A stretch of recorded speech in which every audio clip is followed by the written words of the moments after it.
जय हिंद साथियों, आप लोग कैसे हैं। उम्मीद करता हूं कि आप लोग बहुत ही बढ़िया होंगे। ठीक है, तो आज की इस वीडियो में हम लोग क्लास 12 के फिलोसफी यानी बहुत सारों का डिमांड था कि क्लास 12 का फिलोसफी का सब्जेक्टिव क्वेश्चन सर लाइए। तो आपको बिहार बोर्ड क्लास 12 फिलोसफी का इंपॉर्टेंट आपको क्वेश्चन लेकर आए। ठीक है, सब्जेक्टिव क्वेश्चन आपको लेकर आए। ये आपको लॉन्ग क्वेश्चन में पूछा जा सकता है और शॉर्ट क्वेश्चन में भी पूछा जा सकता है। 2 नंबरी और 5 नंबरी दोनों प्रकार के क्वेश्चन इसमें सम्मिलित है। ठीक है, तो इसमें आपको हम बता दें कि आपको इसमें से 24 प्रश्न आपको देखने वाले हैं।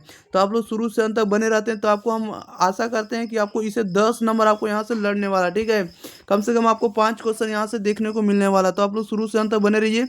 और एक बार अगर आप लोग वीडियो को शेयर नहीं किए तो वीडियो को शेयर कर दिएगा। चैनल को सब्सक्राइब नहीं किए तो चैनल को भी सब्सक्राइब जरूर कर दिएगा। ठीक है, आप लोग को हम बता दें कि 3 टाइम आप लोग का वीडियो प्रोवाइड हो रहा है। 6 से 7 सुबह में आप लोग का हो रहा है, दोपहर में 2 से 3 हो रहा है, और इसके बाद शाम के 6 से 7 के बीच हो रहा है। इतना बजे आप लोग वीडियो को देखते रहिए, इससे बार आपको ऑब्जेक्टिव और सब्जेक्टिव देखने को नहीं मिलेगा। ठीक है, जो भी आप लोग सब्जेक्टिव का कमेंट करे थे, सब्जेक्टिव का वीडियो आप लोग को प्रोवाइड करेंगे। ओके, चलिए तो स्टार्ट करते हैं, ज़्यादा विलम्ब ना करेंगे। क्वेश्चन नंबर देखिएगा फर्स्ट नंबर की ओर। फर्स्ट नंबर में देखिए क्या कह रहा है कि भारतीय दर्शन एवं पश्चिमी दर्शन में मुख्य अंतर क्या है। भारतीय दर्शन एवं पश्चिमी दर्शन में मुख्य अंतर क्या है। तो इसका आंसर लिखिएगा कि प्रायः दर्शन एवं फिलोसफी को एक ही अर्थ में लिया जाता है, लेकिन इन दोनों शब्दों का प्रयोग 2 भिन्न अर्थों में किया गया है। भारत में दर्शन शब्द जो है दृश्य धातु से हुई है। दृश्य ऐसे लिखना। ठीक है, दृश्य धातु से बना, जिसका अर्थ होता है जिसके द्वारा देखा जाए। दर्शन का अर्थ क्या होता है, तो जिसके द्वारा देखा जाए। ठीक है ना, और साथ ही साथ यहाँ दर्शन का अर्थ जो होता है वह विद्या जिसके द्वारा सत्य का साक्षात्कार किया जा सके, इसलिए इसे तत्व दर्शन कहा जाता है। भारतीय दृष्टिकोण से दर्शन की परिभाषा देते हुए कहा गया है कि हमारी सभी प्रकार की अनुभूतियों का युक्ति संगत व्याख्या कर वास्तविकता का अर्थार्थ ज्ञान प्राप्त करना क्या कहलाता है, तो आपको दर्शन का उद्देश्य कहलाता है, यानी ये दर्शन का उद्देश्य है। आपको इस तरह से इसका आंसर लिखना होगा, ज़्यादा वक्त आप लोगों को नहीं लेना है। और साथ ही साथ इसमें लिखना होगा कि पाश्चात्य दर्शन को फिलोसफी कहा जाता है। फिलोसफी शब्द की उत्पत्ति ग्रीक शब्द से हुई है, जिसका अर्थ होता है ज्ञान प्रेम, या क्या होता है, तब विद्या अनुराग होता है। यानी वेबर ने फिलोसफी की परिभाषा देते हुए कहा कि दर्शन वह निष्पक्ष बौद्धिक प्रयत्न है जो विश्व को उसकी संपूर्णता को समझने का प्रयास करता है। ठीक है ना, ज़्यादा इसको रिपीट नहीं करें क्योंकि आपको लंबा वीडियो हो जाएगा। आप लोग ज़्यादा इसको रिपीट कर लीजिएगा। ठीक है, दोबारा देख लीजिएगा। क्वेश्चन नंबर सेकंड में कह रहा है भारतीय दर्शन में कर्म सिद्धांत के अर्थ को स्पष्ट करें। या तो इसी को पूछा जा सकता है कि कर्म की व्याख्या करें अथवा कर्म क्या है। तो इसका आंसर लिखिएगा कि कर्म सिद्धांत में विश्वास भारतीय दर्शन की एक मुख्य विशेषता है, और चारवाक को छोड़कर भारत के सभी दर्शन, चाहे वे वेद विरोधी हो या वेद के अनुकूल, कर्म के नियम को स्वीकारते हैं। अतः कर्म सिद्धांत को 6 आस्तिक दर्शन एवं 2 नास्तिक दर्शन भी स्वीकार करते हैं, है ना। और साथ ही साथ कर सकते हैं कि कर्म सिद्धांत यानी कर्म ऑफ लॉ ऑफ कर्म कर सकते हैं, का अर्थ है कि जैसा हम बोते हैं वैसा ही हम क्या करते हैं, काटते हैं। ये कर्म का सिद्धांत कहते हैं, जैसा अगर हम लोग कर्म करेंगे वैसा ही हमें फल मिलेगा।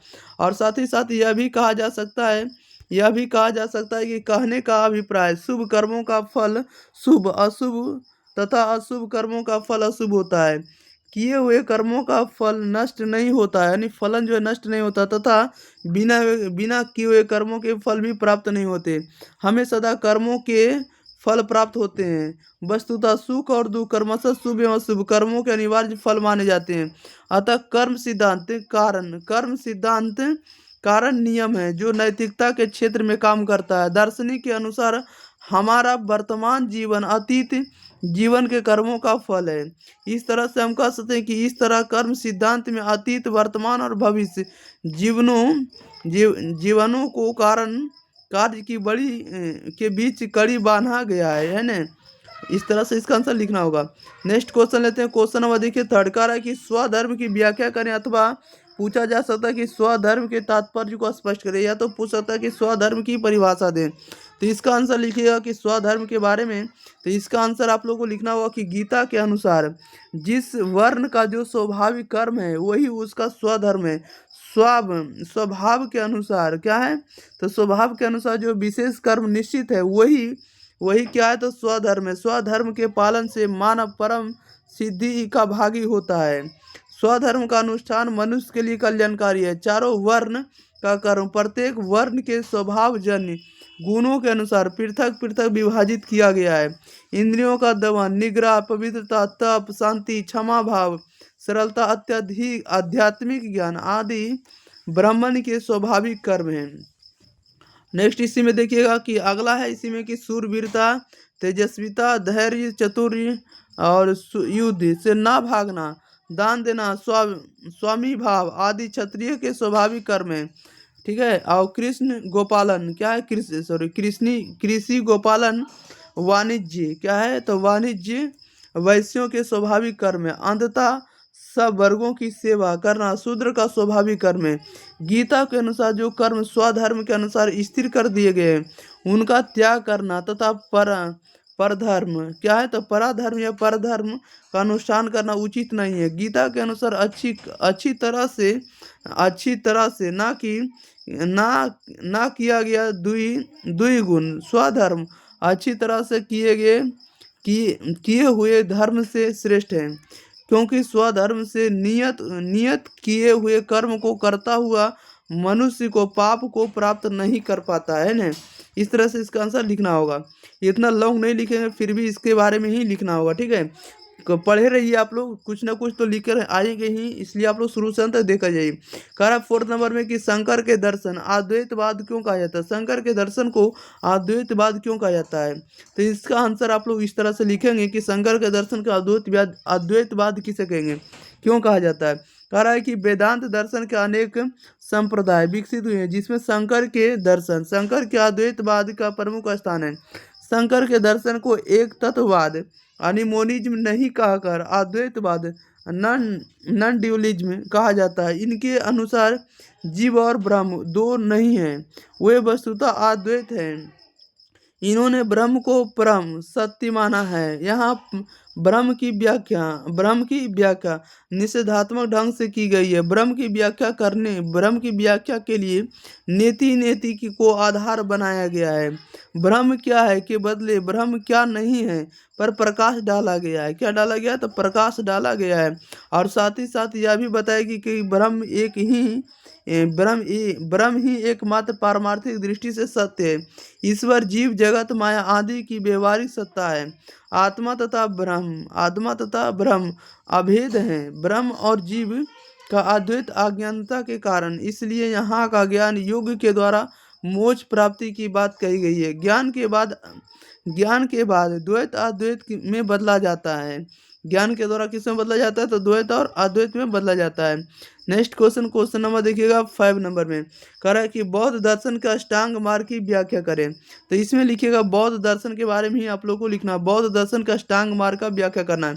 तो लिखिएगा महात्मा बुद्ध का चतुर्थ आर्य सत्य, ठीक है ना, चतुर्थ आर्य सत्य यह वह मार्ग है जिस पर चलकर स्वयं महात्मा बुद्ध ने निर्माण को प्राप्त किया था। दूसरे लोग भी इस मार्ग का अनुसरण और अनुकरण कर निर्वाण या मोक्ष प्राप्ति की अनुभूति प्राप्त कर सकते हैं। यह मार्ग प्रत्येक व्यक्ति के लिए खुला है। गृहस्थ, सन्यासी या कोई भी उद्यमी इसे अपना सकता है। बुद्ध द्वारा स्थापित यह मार्ग उनके धर्म और नीति शास्त्र का आधार स्वरूप है, इसलिए इस मार्ग की महत्ता बढ़ जाती है। इस मार्ग को ही हम लोग क्या कहते हैं, तो अष्टांगिक मार्ग कहते हैं। क्या कहते हैं, तो अष्टांगिक मार्ग कहते हैं। और साथ ही साथ कह सकते हैं क्योंकि इस मार्ग के 8 अंग स्वीकार किए गए, जो निम्न प्रकार से हैं। अष्टांगिक मार्ग यानी 8 अंग इसके हैं। तो 8 अंग कौन कौन है, तो समयक दृष्टि है, समयक संकल्प है, समयक वाक है, समयक कर्मांत है, इसके बाद समयक आजीविका, समयक व्यायाम है, समयक स्मृति है और समयक समाधि है। समय का मतलब होता है सही से दृष्टि में देखना, सही देखना, सही संकल्प करना, सही वाक्य करना, सही बोलना। इस तरह से जो भी होगा 8 प्रकार के अष्टांगिक बोला गया, नहीं 8 अंग होंगे अष्टांगिक। ओके, नेक्स्ट क्वेश्चन लेते हैं। क्वेश्चन नंबर देखिए 6 नंबर को, ज़्यादा एक्सप्लेन ना करेंगे। ओके, क्वेश्चन नंबर 6 में कह रहा है कि कारण कार्य नियम की व्याख्या करें। अथवा इस चीज को पूछा जा सकता है कि कारण हमेशा ही कार्य का पूर्ववर्ती होता है, सिद्ध करें। ये अगर आपको पूछा जाएगा कि कारण कार्य नियम की व्याख्या करें, या कारण हमेशा ही कार्य का पूर्ववर्ती होता है, सिद्ध करें, प्रूव करें। तो इसको आपको लिखना होगा कि कारण कार्य नियम आगमन का एक प्रबल स्तंभ के रूप में आधार है। इसकी भी परिभाषा तार्किकों ने ना देकर इसकी व्याख्या किए हैं। कारण कार्य नियम के अनुसार इस विश्व में कोई घटना या कार्य बिना कारण के नहीं हो सकती है। सभी घटनाओं के पीछे कुछ ना कुछ कारण अवश्य छिपा रहता है। कारण संबंधी विचार अरस्तु के विचार नहीं है। अरस्तु के अनुसार 4 तरह के कारण है। कितने तरह के कारण है? 4 तरह के। ये पहला नंबर है कि द्रव्य कारण, आकारी कारण, निमित्त कारण और अंतिम कारण। वो ये सब आपको अरस्तु के अनुसार कारण है। यही 4 कारण मिलकर किसी कार्य को उत्पन्न करते हैं। जैसे मकान के लिए ईंट, बालू, सीमेंट द्रव्य कारण है। मकान का एक नक्शा बनाना आकारी कारण है। राजमिस्त्री और मजदूर ईंट, बालू, सीमेंट को तैयार कर उसे एक पर एक खड़ा कर तैयार करते हैं। इसमें एक शक्ति आती है, जिसे हम लोग क्या कहते हैं? इसे हम लोग कहते हैं इफिशिएंट काउज, या तो कहेंगे निमित्त कारण कहते हैं। क्या कहते हैं? निमित्त कारण कहते हैं। ठीक है, इस तरह से इसको लिखना होगा। क्वेश्चन नंबर देखिएगा 7 नंबर में कह रहा है कि बुद्धिवाद एवं अनुभववाद में क्या अंतर है। बुद्धिवाद एवं अनुभववाद में क्या अंतर है? तो इसका आंसर लिखिएगा आप लोग, देखिए इस तरह से। बुद्धिवाद और अनुभववाद में क्या अंतर है? तो तर्कवाद या बुद्धिवाद और अनुभववाद दोनों ही ज्ञान मीमांसीय सिद्धांतों का संबंध ज्ञान प्राप्त करने के स्रोत अथवा साधन से है। दोनों दो भिन्न साधनों को ज्ञान के स्रोत के रूप में स्वीकार करते हैं। इतना ही नहीं, दोनों एक दूसरे के द्वारा बतलाए गए ज्ञान के स्रोत को अस्वीकार भी कर देते हैं। अनुभववाद के अनुसार ज्ञान की उत्पत्ति का साधन अनुभव है, बुद्धि नहीं। बुद्धिवाद ज्ञान की उत्पत्ति का साधन बुद्धि या तर्क को मानता है, अनुभव को नहीं मानता है। और साथ ही साथ हम लोग कह सकते हैं कि अनुभववाद के अनुसार सभी ज्ञान अर्जित हैं, इसलिए कोई भी ज्ञान जन्मजात नहीं है। बुद्धि के अनुसार आधारभूत प्रत्यय जन्मजात होते हैं, उन्हें जन्मजात प्रत्ययों से अन्य ज्ञानों को बुद्धि तर्क के द्वारा निगमित करती है। और इसी में हम लोग कह सकते हैं कि अनुभववाद जो है, अनुभववाद के अनुसार बुद्धि अपने आप में निष्क्रिय है, क्योंकि पहले वह अनुभव से प्राप्त प्रत्ययों को ग्रहण करती है और उसके उपरांत ही वह सक्रिय हो जाती है या हो सकती है। बुद्धिवाद के अनुसार बुद्धि स्वभावतः क्रियाशील है, क्योंकि अपने अंदर से वह ज्ञान उत्पन्न करती है। वह क्या करती है? ज्ञान उत्पन्न करती है। और इसीलिए हम कह सकते हैं कि अनुभववाद के अनुसार विशेष वस्तुओं के ज्ञान के आधार पर आगमन विधि द्वारा सामान्य ज्ञान प्राप्त किया जा सकता था। अनुभववाद तथ्यात्मक विज्ञान को आदर्श ज्ञान का स्रोत मानता है। बुद्धिवाद के अनुसार जन्मजात सहज प्रत्ययों से निगमन विधि द्वारा सारा ज्ञान प्राप्त होता है। अतः बुद्धिवाद गणित विज्ञान को आदर्श ज्ञान का स्रोत मानता है। इस तरह से इसका आंसर लिखना होगा। क्वेश्चन नंबर देखिएगा 8 नंबर की ओर। 8 नंबर में कह रहा है कि अरस्तु के कार्य कारण सिद्धांत की व्याख्या करें। तो इसका आंसर देखिएगा क्या लिखेंगे। इसका आंसर लिखिएगा कि कार्य कारण का संबंध जनजीवन तथा वैज्ञानिक तकनीकी अन्वेषणों से संबंधित है। अन्य कई दार्शनिकों के साथ साथ अरस्तु ने भी अपना कारणता सिद्धांत दिया है, लेकिन यह सिद्धांत अत्यंत प्राचीन है तथा आज की तिथि में अधिक महत्वपूर्ण नहीं रह गया है। अरस्तु ने किसी कार्य के लिए 4 तरह के कारणों की आवश्यकता बताई है। पहला उपादान कारण, निमित्त कारण, आकारी कारण और प्रयोजन कारण। और हम कह सकते हैं कि उदाहरण स्वरूप घड़े के निर्माण में मिट्टी उपादान कारण है और कुंभकार या कुम्हार का जो बर्तन होता है निमित्त कारण है। कुंभकार के दिमाग में घड़े की शक्ल का होना आकारी कारण है। तो घड़े में जल का संचयन प्रयोजन कारक। अरस्तु के बाद जे.एम. मल या ह्यूम आदि कई दार्शनिकों के कारणता संबंधी सिद्धांत सामने आए हैं। ठीक है, इस तरह से लिखिएगा। क्वेश्चन नंबर देखिएगा आप लोग 9 नंबर की ओर। 9 नंबर में देखिए क्या कह रहा है। 9 नंबर में जैसा कि आप लोग देख रहे हैं, कह रहा है कि भारतीय दर्शन में पुरुषार्थ का अर्थ क्या है अथवा पुरुषार्थ क्या है। भारतीय दर्शन में पुरुषार्थ का अर्थ क्या होता है या पुरुषार्थ का अर्थ क्या होता है, पुरुषार्थ की परिभाषा दें। तो पुरुषार्थ शब्द 2 शब्दों के योग से बना हो, पुरुष और अर्थ के। ठीक है, पुरुषार्थ शब्द पुरुषार्थ शब्द दो शब्दों पुरुष तथा अर्थ के संयोग से बना है। पुरुष विवेकशील प्राणी का सूचक है, अर्थात हम लोग कह सकते हैं अर्थ जो है लक्ष्य का, अर्थात पुरुष के लक्ष्य को ही पुरुषार्थ कहा जाता है। पुरुषार्थ की परिभाषा में कहा गया, ये जो आपको लिखा हुआ है इंग्लिश में, ठीक है, ये पुरुषार्थ is an end which is conceivably sought to be a complete. इसको आप लोग पढ़ लीजिएगा, इंग्लिश में लिखा हुआ यही आपको इंग्लिश में, ठीक है, इसी का आपको क्या है ट्रांसलेट किया गया है। चलिए नेक्स्ट ले लेते हैं, इसी में आगे कह रहा है कि मनुष्य का सर्वांगीण विकास पुरुषार्थ के माध्यम से ही होता है। और भारतीय विचार के अनुसार पुरुषार्थ का निर्धारण दो दृष्टिकोण से होता है। कितने दृष्टिकोण से होता है? दो दृष्टिकोण से होता यह हुआ है। अब पहला नंबर व्यवहारिक और पारलौकिक। व्यवहारिक दृष्टिकोण से काम तथा अर्थ सर्वोत्कृष्ट पुरुषार्थ है, लेकिन पारलौकिक दृष्टि से धर्म तथा मोक्ष परम पुरुषार्थ। इस प्रकार काम, अर्थ, धर्म तथा मोक्ष मनुष्य के चार पुरुषार्थ हैं, जिसे हिंदू नीति शास्त्र में चतुष्वर्ग भी कहा गया है। और नेक्स्ट क्वेश्चन लेते हैं, क्वेश्चन नंबर देखिएगा 10 नंबर की ओर। 10 नंबर में कह रहा है ईश्वर के अस्तित्व संबंधी प्रमाण कौन कौन है, बताइएगा ईश्वर के अस्तित्व संबंधी प्रमाण कौन कौन है। तो इसका आंसर आप लोग लिखिएगा कि दर्शन शास्त्र की एक शाखा है ईश्वर विज्ञान, यानी थियोलॉजी। क्या है? थियोलॉजी, जिसमें ईश्वर के संबंध में विशद अध्ययन किया जाता है, यानी विस्तृत अध्ययन किया जाता है। ईश्वरवाद के समर्थकों ने ईश्वर के अस्तित्व को प्रमाणित करने के लिए कई युक्तियों का सहारा लिया। कितना भी हेल्प लिया। ये युक्तियाँ कौन कौन सी है ये आप लोग देखिएगा। पहला नंबर है कारण मूलक युक्ति है, दूसरा नंबर विश्व मूलक युक्ति है, प्रयोजन मूलक है, सत्ता मूलक युक्ति है और नैतिक युक्ति है। ये सहारा लिए हैं आगे बढ़ने के लिए। और साथ ही साथ इसमें कह सकते हैं कि इन युक्तियों या तर्कों के सहारे ईश्वर के अस्तित्व को प्रमाणित करने का प्रयास किया गया। लेकिन महात्मा बुद्ध ने यह कहकर ईश्वरवादियों के इस विचार पर पानी फेर दिया था कि ईश्वर की खोज करना अंधेरे कमरे में उस बिल्ली की खोज करना है जो बिल्ली उस कमरे में है ही नहीं।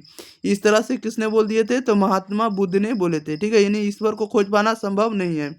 नेक्स्ट क्वेश्चन लेते हैं, क्वेश्चन नंबर 11 नंबर में कह रहा है कि दर्शन के स्वरूप की व्याख्या करें। दर्शन के स्वरूप की व्याख्या करें, तो इसका आंसर यहाँ पर आप लोग देख रहे होंगे, ईश्वर के स्वरूप की व्याख्या करें तो यहाँ लिखिएगा कि भारत में फिलोसफी को दर्शन कहा जाता है। दर्शन शब्द दृश्य धातु से बना है, जिसका अर्थ है जिसके द्वारा देखा जाए। भारत में दर्शन उस विद्या को कहा जाता है जिसके द्वारा तत्व का साक्षात्कार हो सके, इसलिए इसे तत्व दर्शन कहा जाता है। यहाँ दर्शन की परिभाषा यह कहकर दिया गया है कि हमारी सभी प्रकार की अनुभूतियों या युक्ति संगत व्याख्या कर वास्तविकता का ज्ञान प्राप्त करता है या ज्ञान प्राप्त करना है दर्शन का उद्देश्य होता है।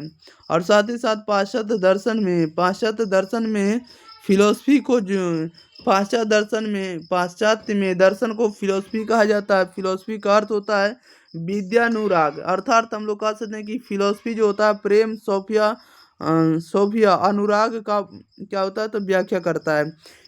फिलोसफी की यह परिभाषा देते हुए कहा कि दर्शन जो होता है बेवर ने फिलोसफी की यह परिभाषा देते हुए कहा कि दर्शन वह निष्पक्ष बौद्धिक प्रयत्न है जो विश्व को उसकी संपूर्णता में समझने का प्रयास करता है।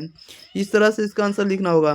क्वेश्चन नंबर 12 नंबर में कह रहा है कि वस्तुवाद और प्रत्ययवाद में अंतर स्पष्ट करें, यानी वस्तुवाद और प्रत्ययवाद में क्या अंतर है इसको लिखना है। तो इसका आंसर लिखिएगा कि वस्तुवाद तथा प्रत्ययवाद वह ज्ञान शास्त्रीय सिद्धांत है जो अस्तित्व, ज्ञाता और ज्ञेय के आपसी संबंध की व्याख्या करता है। वस्तुवाद की मान्यता है कि ज्ञेय का अस्तित्व ज्ञाता से स्वतंत्र है, जबकि प्रत्ययवाद की मान्यता है कि ज्ञेय का जो अस्तित्व है ज्ञाता पर निर्भर है। वस्तुवाद की मान्यता है कि ज्ञाता और ज्ञेय के बीच बाह्य संबंध है, जबकि प्रत्ययवाद की मान्यता है कि ज्ञाता और ज्ञेय में आंतरिक संबंध है। साथ ही साथ कहा जाता है कि वस्तुवाद का मानना है कि ज्ञान होने पर वस्तु के स्वरूप पर कोई प्रभाव नहीं पड़ता है, जबकि प्रत्ययवाद का मानना है कि बाह्य पदार्थ जो होता है प्रत्यात्मक होते हैं। ज्ञान होने पर वस्तु के नए स्वरूप का ज्ञान होता है। वस्तुवाद के मुख्य समर्थक मूर, थेरी, होल्ट आदि हैं। प्रत्ययवाद के मुख्य समर्थक बर्कले, हीगल तथा ग्रीन आदि है। साधारणतः समान व्यक्तियों का विचार जो है वस्तुवादी ही होता है, यानी वस्तुवादी होता है। नेक्स्ट क्वेश्चन लेते हैं, कह रहा है कि क्या राम जो है संदेहवादी हैं, ये आप लोगों को क्वेश्चन पूछा जा रहा है। तो इसमें से लिखना है कि ह्यूम के दर्शन के अंत संदेहवाद में होता है, क्योंकि संदेहवाद अनुभववाद की तार्किक परिणाम है। ह्यूम एक संगत अनुभववादी होने के कारण इन्होंने उन सभी चीज़ों पर संदेह किया है जो अनुभव के विषय नहीं है। यही कारण है कि इन्होंने आत्मा, ईश्वर, कारणता आदि प्रत्ययों पर संदेह किया है। नेक्स्ट क्वेश्चन लेते हैं, क्वेश्चन नंबर 14। 14 नंबर में कारा देखिएगा, कारा है कि सत्व गुण क्या है। तो सत्व गुण क्या है, इसमें लिखिएगा आप लोग कि सांख्य दर्शन प्रकृति को त्रिगुणमयी कहा है। वह सत्व, रज एवं तमस सत्व गुण ज्ञान का प्रतीक है। यह स्वयं प्रकाश पूर्ण है तथा अन्य वस्तुओं को भी प्रकाशित करता है। सत्व के कारण मन तथा बुद्धि विषयों को ग्रहण करते हैं। इसका रंग श्वेत है। ये सभी प्रकार की सुखात्मक अनुभूति जैसे उल्लास, हर्ष, संतोष, तृप्ति आदि का सत्व के कार्य हैं। किसके कार्य हैं? तो सत्व के कार्य हैं। नेक्स्ट क्वेश्चन लिखते हैं। नेक्स्ट नंबर में कह रहा है 15 नंबर में कि इसकी स्वार्थानुमान एवं परमार्थानुमान को स्पष्ट करें। स्वार्थानुमान एवं परमार्थानुमान को स्पष्ट करें और इसके बारे में आप लोगों को बताना है, लिखना है, ठीक है। देखिएगा क्या कह रहा है कि नैनिकों के प्रयोजन की दृष्टि से अनुमान को दो वर्गों में विभाजित किए हैं, स्वार्थानुमान तथा परमार्थानुमान। जब व्यक्ति स्वयं निजी ज्ञान की प्राप्ति के लिए अनुमान करता है तो उसे स्वार्थानुमान कहा जाता है, ठीक है, तथा इसमें 3 ही वाक्यों का प्रयोग किया जाता है। लेकिन जब व्यक्ति दूसरों की शंका को दूर करने के लिए अनुमान का सहारा लेते हैं, उस अनुमान को परमार्थानुमान कहा जाता है। परमार्थानुमान के लिए 5 वाक्यों की आवश्यकता होती है। परमार्थानुमान का आधार स्वार्थानुमान का होता है, ठीक है। नेक्स्ट क्वेश्चन नंबर देखिए 16 नंबर कह रहा है कि निष्काम कर्म की व्याख्या करें। निष्काम कर्म क्या होता है, इसके बारे में आप लोगों को लिखना है। तो इसमें लिखिएगा कि फल की आशा रखे बिना कर्म करना निष्काम कर्म कहलाता है। निष्काम कर्म गीता का मौलिक उपदेश है। सकाम कर्म करने वाला व्यक्ति बंधन ग्रस्त होता है, किंतु निष्काम कर्म से व्यक्ति बंधन में नहीं फंसता बल्कि मोक्ष की ओर अग्रसर होता है। बौद्ध दर्शन के 4 आधार हैं। सुख क्या है, तो दुख है, दुख समुदाय है, दुख निरोध है और दुख निरोध मार्ग है। प्रथम आर्य सत्य के अनुसार संसार दुख भरा है। लौकिक सुख की वस्तुता दुख से घिरा है। सुख को प्राप्त करने के प्रयास में दुख है। और नेक्स्ट नंबर देखिए अगला लाइन क्या है।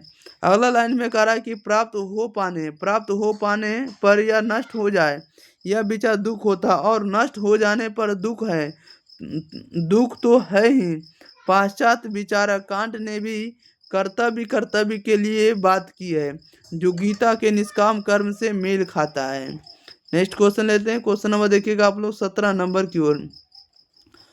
17 नंबर में कह रहा है कि भारतीय दर्शन में आस्तिक एवं नास्तिक के विभाजन का आधार क्या है। या तो पूछा जाएगा कि आस्तिक और नास्तिक में भेद करें, या तो पूछा जा सकता है कि आस्तिक और नास्तिक दर्शन का अर्थ निर्धारित करें। तो इसका आंसर आप लोग लिखिएगा कि आस्तिक और नास्तिक दर्शन में क्या अंतर है। तो इसका आप लोग आंसर लिखने जाएगा कि लिखिएगा भारतीय दार्शनिक संप्रदाय को 2 वर्गों में रखा गया है, आस्तिक और नास्तिक। वर्ग विभाजन की 3 आधार हैं, वेद, ईश्वर और पुनर्जन्म। भारतीय विचारधारा में आस्तिक उसे कहते हैं जो वेद की प्रामाणिकता में विश्वास करता है, और नास्तिक उसे कहते हैं जो वेद को प्रामाणिकता में विश्वास नहीं रखता है। इस दृष्टिकोण से भारतीय दर्शन में 6 दर्शनों को आस्तिक दर्शन कहा जाता है। सांख्य, योग, न्याय, वैशेषिक, मीमांसा, वेदांत, ये सभी दर्शन वेद पर आधारित है। नास्तिक दर्शन के अंतर्गत देखिएगा, नास्तिक दर्शन में कौन कौन से दर्शन आते हैं। नास्तिक दर्शन के अंतर्गत चारवाक, जैन और बौद्ध को रखा गया है, क्योंकि ये तीनों वेद को नहीं मानते हैं तथा वेद की निंदा करते हैं। आस्तिक और नास्तिक का दूसरा आधार ईश्वर है। जो ईश्वर में विश्वास करते हैं उसे आस्तिक, और जो ईश्वर में विश्वास नहीं करते हैं उसे नास्तिक कहा गया है, यानी नास्तिक कहते हैं। नेक्स्ट क्वेश्चन नंबर देखिए 18 नंबर की ओर। अगला कह रहा है कि क्या भारतीय दर्शन जो है निराशावादी है। क्या भारतीय दर्शन निराशावादी है, ये आप लोग को आंसर लिखना होगा। क्या लिखेगा, लिखिए कि भारतीय दर्शन में 2 प्रकार की विचारधारा सामने आती है। एक आती है आशावाद और दूसरा निराशावाद। निराशावाद मन की वह प्रवृत्ति है जो जीवन के बुरे पहलू पर ही प्रकाश डालती है। इसके अनुसार जीवन दुख भरा है, यानी दुख भरा हुआ है, भरा लिख दिया, ठीक है। दुख भरा है, इसमें सुख या आनंद के लिए कोई स्थान नहीं है। इसके अनुसार जीवन दुखमय दुखमय हो जाता है। क्या होता है? दुखमय, असहाय एवं अवांछनीय है। ठीक इसके विपरीत आशावाद मन की वह प्रवृत्ति है जो जो जीवन के सुखमय एवं शुभ की प्राप्ति में सहायक है। यह सत्य है कि भारतीय दर्शन का आरंभ निश्चय है, निराशावाद से होता, अंत नहीं, इसका अंत भी नहीं है, इसका अंत भी नहीं है। ओके, और साथ ही साथ हम लोग कह सकते हैं कि आशा में होता है। भारतीय दर्शन को निराशावादी तब कहा जाता है जब प्रारंभ में अंत का दुख की बात, अंत तक दुख की बात करते हैं। प्रायः दार्शनिकों ने दुख की अवस्था की चर्चा के बाद उससे छुटकारा के लिए मार्ग बतलाकर आशावादी दर्शन को स्थापित किया। इसलिए भारतीय दर्शन को निराशावादी कहना भ्रांति मूलक है। ओके, क्या है? यानी भारतीय दर्शन को हम लोग निराशावादी नहीं कह सकते हैं। ओके, नेक्स्ट क्वेश्चन ले लेते हैं। क्वेश्चन नंबर देखिएगा आप लोग 19 नंबर की ओर। क्वेश्चन नंबर 19 में कह रहा है कि अनुमान की परिभाषा दे। तो अनुमान की परिभाषा दे तो इसका लिखिएगा कि अनुमान जो है, अनुमान न्याय दर्शन का दूसरा प्रमाण है। अनुमान अनु तथा मान के योग से बना है। अनुमान का अर्थ होता है पाश्चात्य तथा मान का अर्थ होता है ज्ञान से होता है, अर्थात प्रत्यक्ष के आधार पर अप्रत्यक्ष के ज्ञान को अनुमान कहते हैं। अनुमान को प्रत्यक्ष मूलक ज्ञान कहा गया है। प्रत्यक्ष ज्ञान संदेह रहित तथा निश्चित होता है, यानी परंतु अनुमान जन्य ज्ञान संशयपूर्ण एवं अनिश्चित होता है। अनुमान जन्य ज्ञान को परोक्ष ज्ञान कहा जाता है। अनुमान का आधार व्यक्ति होता है। अनुमान के 3 अवयव हैं, पक्ष साध्य क्या होता है? हेतु, पक्ष साध्य हेतु होता है। ये तीनों क्या है? तो अनुमान के क्या है? तो अवयव है, एलिमेंट है, तत्व है। क्वेश्चन नंबर 20 कह रहा है कि व्यवसायिक नीति शास्त्र की परिभाषा दे। व्यवसायिक नीति शास्त्र की परिभाषा दे, या तो व्यवसायिक नीति शास्त्र क्या है, तो इसके बारे में आप लोगों को लिखना है। व्यवसायिक नीति शास्त्र के बारे में तो इसमें लिखिएगा कि नैतिकता का संबंध हमारे व्यवहार, रीति रिवाज या प्रचलन से है। व्यवसायिक नैतिकता का शाब्दिक अर्थ है प्रत्येक व्यवसाय की अपनी एक नैतिकता है। व्यवसायिक नैतिकता का अर्थ किसी भी व्यवसाय के उद्देश्य की प्राप्ति के लिए अपने आचरण के औचित्य तथा अनौचित्य का मूल्यांकन है। व्यवसाय का संबंध कुछ ऐसे सीमित व्यक्तियों के उस समूह से होता है जिन्हें अपने व्यवसाय में विशेष योग्यता प्राप्त रहता है और समाज में वे अपने कार्यों को क्या कर सकते हैं, तो आम लोगों की तुलना में ज़्यादा अच्छी तरह करते हैं। यद्यपि हम लोग कह सकते हैं व्यवसाय जीवन यापन ही एक क्या है, तो साधन है। ओके, क्वेश्चन नंबर देखिएगा आप लोग 21 नंबर में। 21 नंबर में कह रहा है कि प्रत्ययवाद क्या है। तो प्रत्ययवाद क्या आप लोग को लिखना है, या प्रत्ययवाद की परिभाषा दे, इस तरह से लिखना रहेगा। तो वस्तुवाद के अनुसार मूल तत्व का स्वरूप जड़ द्रव्य है। ठीक इसके विपरीत प्रत्ययवाद मानता है कि मूल सत्ता चेतन स्वरूप है। मूल सत्ता को चेतन स्वरूप मानने के कारण आध्यात्मवाद का दृष्टिकोण अप्रकृतिवादी, प्रयोजनवादी, ईश्वरवादी और अति इंद्रियवादी तथा आदर्शवादी है।